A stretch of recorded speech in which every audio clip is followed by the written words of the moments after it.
scandals. Thanks for your company on AM Agenda. With me now, the Parliamentary Secretary for Defence, Darren, and also the Shadow Assistant Treasurer, Andrew Lee. Before we get into our discussion, I want to play you a little bit of what the Environment Minister, Greg Hunt, had to say this morning to the media here in Canberra, ahead of the introduction of the repeal again of the carbon tax to Parliament at midday today.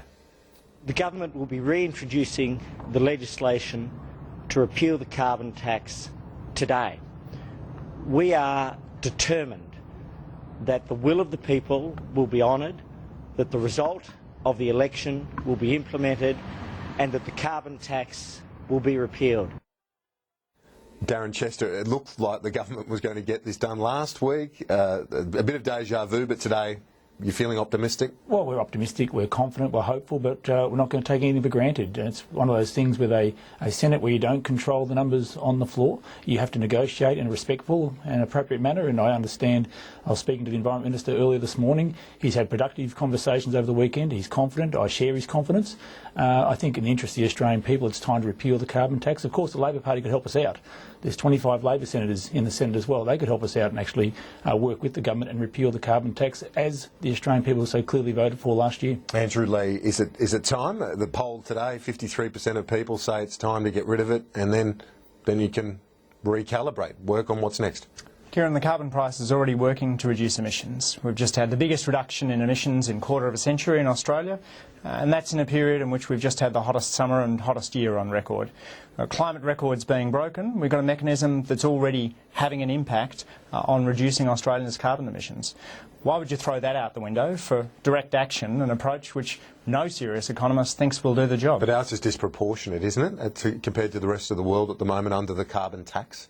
No. You wanted to get rid of it during the election campaign. We wanted to move from the fixed price to the floating price a year earlier, but a market-based mechanism makes sense. It's why John Howard took it at the 2007 election, and it's why all former Liberal leaders, except for Tony Abbott, have supported carbon pricing. Australia's carbon price covers about 2/3 of the economy. It's similar in structure to the Californian approach, to the emissions trading schemes. This is an ETS, ours is a fixed price. Well, ours will... So why not get rid of the fixed price? I'm completely supportive of that, and in fact that's what the Labor amendments in the Senate will do. They'll move us to an ETS, like the ETS that covers 200 million Chinese in 7 provinces, like the emissions trading scheme that applies in 30 countries around the world. We have to get serious about this. But this government does have a mandate to get rid of the carbon tax. You must concede that. The government won 53% of the two-party vote. That doesn't make them the dictators in charge of the country. Labor, having gotten 47% of the two-party vote, is entitled to stand up for the things we took to the election. Darren Chester, is that fair enough? It's certainly the argument the coalition made when in opposition. Well, Andrew and the Labor Party seem to be caught in some sort of time warp. The Australian people spoke very clearly last year at the election. The Labor Party continually calls on the government, calls on Tony Abbott and his senior ministers to keep their promises. Our promise to the Australian people was to repeal the carbon tax. We want a clear mandate for that. The Australian people want us to get rid of this tax because it has a direct impact on their cost of living, has a direct impact on small businesses. It makes our exports less competitive on world markets. It makes no sense to keep it. And last year, the Labor Party agreed with us. Now they're just doing this for pure political purposes to try and cause disruption in the Senate. But they've also said throughout that debate that they want an emissions trading scheme to replace it. They've said a lot of things throughout that debate. They said they're going to terminate the carbon tax. Well, help us terminate the carbon tax. We're ready to do it today. If there was a viable policy in place, they don't think the direct action is. Well, the Australian people voted for our policy. They voted for that viable policy, and I believe we have the right, as the elected government, to try and pursue that agenda to keep our promise to the Australian people, reduce the costs on households, reduce their energy bills, and I think the Australian people want us to get on with that business this week here in the Parliament. Are you worried that this might turn out to be, once again, counterproductive for Labor if you stick to this position of not relenting? So I guess in the end it won't matter anyway, because it looks like Palmer has done a deal that will stick with the government this time. But are you worried that this will be counterproductive for the Labor Party, given that very clear mandate that we've been discussing? Kieran, I'm only worried about getting the right outcome for my kids. Of the 20 hottest years on record, all of them have been since 1990, and 13 of the 14 hottest years on record have been since the year 2000. Climate change is real, it's happening. Australia has the biggest emissions of any developed country per head, and now the coalition wants to move us, as Joe Hockey might put us, from being a lifter to a leaner. to being a country that does something about reducing its carbon emissions, to being a country that doesn't act on carbon emissions for now, which of course means down the track we'll have to do much more. I mean, for every tonne of carbon you take out of the atmosphere, direct action is many times more expensive than a carbon price. That's the great beauty of the carbon price. It's cheap to get the abatement that everyone knows we need. Are you worried that we're going to be Australia caught on the hop if there is international action next year, like many people believe there will be, in the lead up to the Paris summit at the end of next year, that a lot of countries like the US, like China, are taking action? I'm more worried right now, Kieran, that we're ahead of the world in the sense that we're putting this onerous penalty on our own producers, costing us jobs here in Australia right now. Just like Andrew, I worry about my kids as well, but I want my kids to have a job in Australia to be able to compete on world markets in an increasingly competitive environment. I think we've made a huge mistake over the last few years with this carbon tax and the impost it put on the Australian industries. I'm surprised that the Labor Party is still clinging to it. Throughout that whole campaign, I was amazed that the Labor Party would vilify, for example, coal workers in my own electorate. The blue-collar workers in my electorate have flocked to me in my electorate because they don't trust the Labor Party, they don't trust the Greens, they don't trust the unions to stand up for their jobs. We've got pictures here of the Immigration Minister, Scott Morrison. He's speaking at the National Border Targeting Centre in Canberra. You can watch that via multi-view. If he starts taking questions and holding a news conference, we'll take you there live. But in the meantime, let's get back to Andrew Leigh and Darren Chester this morning. Darren Chester, in terms of the Senate and its unpredictability, do you think that your government needs to heed the advice of Ron Boswell, who warned against doing deals with Palmer? Well, Ron obviously is a very experienced senator. He was here for 30 years. He saw Australia through some very difficult times, both within government and within opposition.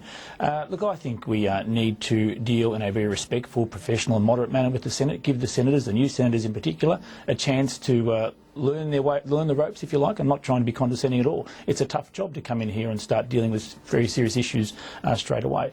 But I'd have to say that all of the senators need to recognise as well that they have certain responsibilities to the Australian people. They need to act in the nation's interest, just as members on our side in the coalition and the Labor Party aim to act in the nation's interest at all times. There's a responsibility that falls on those crossbench senators not to get involved in gimmicks and stunts and charades, but actually focus on what's in the nation's best interest. Are you suggesting that's what Palmer did last week? No, I'm not saying that at all. I'm just saying you have responsibilities once you take a job in this place, whether it be in the House of Reps or in the Senate, to act in the nation's best interests, and it doesn't bode well if members choose to act, involve themselves in stunts rather than really focus on the things that the Australian people want them to do. That's a fair enough message. I certainly share Darren's view about the responsibilities of parliamentarians, and he is a strong representative for his local electors.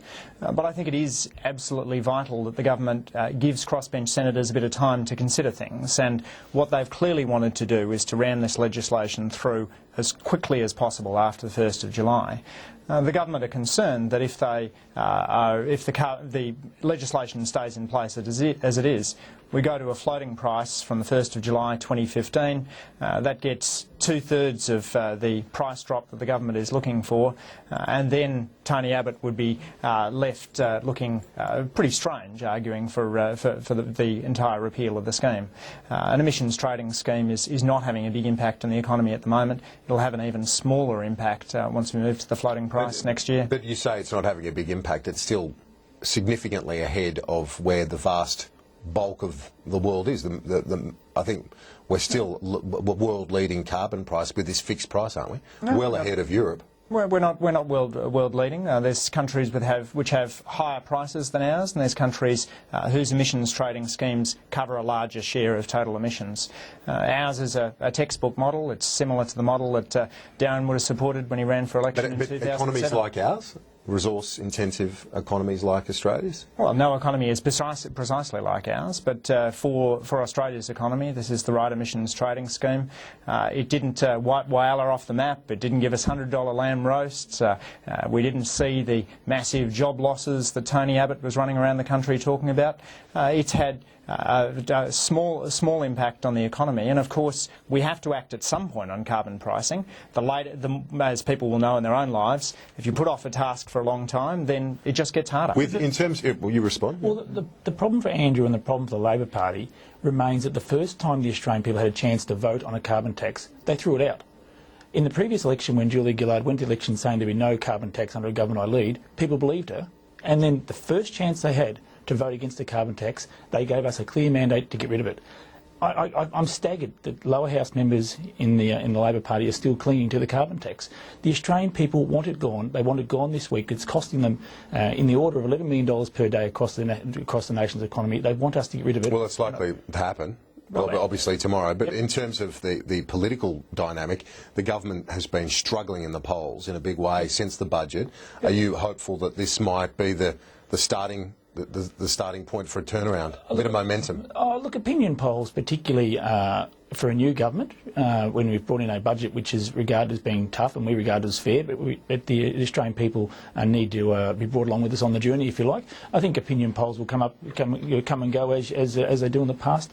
But whether one issue like the carbon tax will result in a bounce in the polls, I wouldn't think so. But of course, members of Parliament look at the polls. We need to see what the Australian people are thinking at any given time. But we are more than 2 years away from election. We've got more than enough time to build the confidence in the Australian people that we're up to the job. Are you hoping that the Senate might knock a few of the harder edges off the budget, as one of your colleagues said in the media at the weekend? No, not at all. We're the only side of the House that's put forward a plan for the future of Australia. We inherited a mess when we came to this place in government. We inherited Labor's debt and deficit legacy, which is going to take us a long time to repay. The Australian people instinctively understand that there's a mess to clean up, and they mightn't like some of the decisions we've made, but they respect the fact that we are trying to clean up a very significant mess. And when I meet with people in my electorate, that's the first thing they say to me: we don't like all of your decisions, but we understand you've got a big job to do, just get on with it. In the context of, I think it's upwards of $40 billion, the amount of savings measures, cuts and revenue raising that's going to hit the fence in the Senate on the current trajectory, do you accept that Labor will have to take some of the accountability here if the budget does remain on an unviable forecast in terms of the medium to longer term? Kieran, let's compare the budget as it was when the Coalition came to office, which where it is now. The deficit is bigger, not smaller, than it was under the pre-election economic and fiscal outlook, the state of the books when the Coalition took office. And part of the reason for that is this repeal of the carbon price, which costs the budget somewhere between $12 and $20 billion. Carbon price, of course, is the most effective way of reducing carbon emissions, but it also adds significantly to the budget bottom line.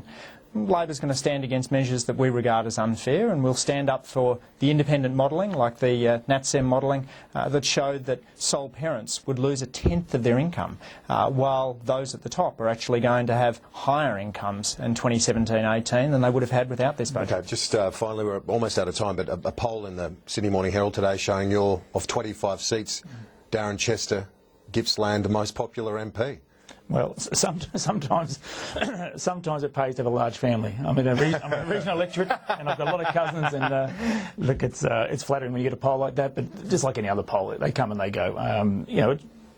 You do your best. Thank you, Darren Chester. Andrew Lee, appreciate it. I don't trust polls, but congratulations all the same, Dad. And hi to the Chester family in Gippsland. A quick break on AM Agenda. Back in just a moment.